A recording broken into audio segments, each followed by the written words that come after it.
નમસ્કાર, vibes of ઇન્ડિયાની સાથે હું છું મિક્ષુ। હાલમાં ગાંધીનગરમાં ફોરેસ્ટ ગાર્ડના ઉમેદવારો અને ટેટટાટના ઉમેદવારોના આંદોલન બાદ આજે ગુજરાત ફાર્માસિસ્ટ એસોસિએશન દ્વારા એક આંદોલન છેડવામાં આવ્યું છે અને આ એસોસિએશનની શું માંગ છે તે આપણે જાણીશું ગુજરાત ફાર્માસિસ્ટ એસોસિએશનના પ્રમુખ પાસેથી। જી, આપનું સ્વાગત છે વાઇબ્સ ઓફ ઇન્ડિયા। શું છે માંગ એસોસિએશન?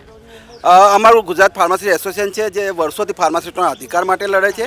આજે સમગ્ર વિશ્વ ફાર્માસિસ્ટ દિવસ મનાવી રહ્યું છે, પરંતુ ગુજરાતમાં ફૂડ એન્ડ ડ્રગ વિભાગના કમિશનર હેમંત કોશિયાની ભ્રષ્ટાચારી નીતિઓ અને ગુજરાત સરકારની ભેદભાવભરી નીતિઓના કારણે ફાર્માસિસ્ટોની હાલત ખૂબ જ કફોડી બની ગઈ છે।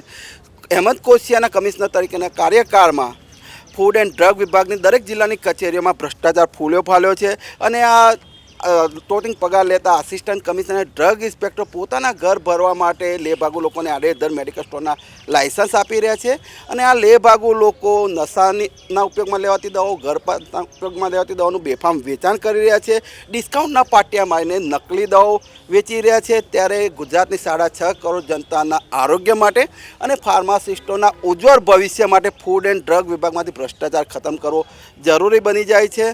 ત્યારે ગુજરાત સરકાર પાસે અમે આજના વિશ્વ ફાર્માસિસ્ટ દિવસે કમિશનર હેમંત કોશિયાને એમના પદેથી હટાવવાની માંગ કરી છે।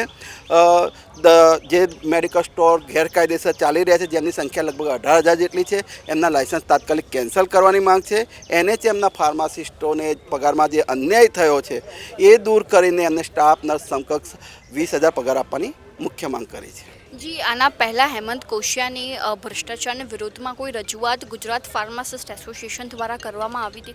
છેલ્લા 10 વર્ષથી અમે રજૂઆતો કરી રહ્યા છીએ, ગેરકાયદેસર ચાલતા મેડિકલ સ્ટોર્સની ફરિયાદો કરી રહ્યા છીએ, પરંતુ ફૂડ એન્ડ ડ્રગ વિભાગના ભ્રષ્ટાચારી અધિકારીઓ એ હદે બેફામ બની ગયા છે। ડ્રગ ઇન્સ્પેક્ટર તપાસમાં જવાનું હોય તો એ પહેલાં મેડિકલ સ્ટોરવાળાને જાણ કરી દેતા હોય છે, જેના કારણે તપાસ દરમિયાન ફાર્મસી હાજર જ હોય છે।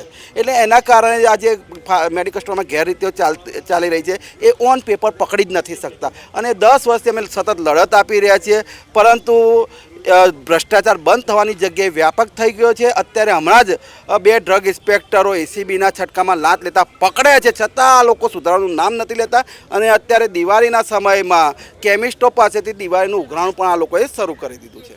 જી, જો તમારી માંગ સંતોષવામાં નહીં આવે તો ગુજરાત ફાર્માસિસ્ટ એસોસિએશન આગળના પગલાં શું હશે? જો ગુજરાત સરકાર દ્વારા અમારી માંગ નહીં સંતોષવામાં આવે અને કમિશનર હેમંત કોશિયાને એમના હોદ્દેથી દૂર નહીં કરવામાં આવે તો આગામી દિવસોમાં ગાંધી ચિંધ્યા માર્ગે અમાનત ઉપવાસનો પ્રારંભ કરવામાં આવશે।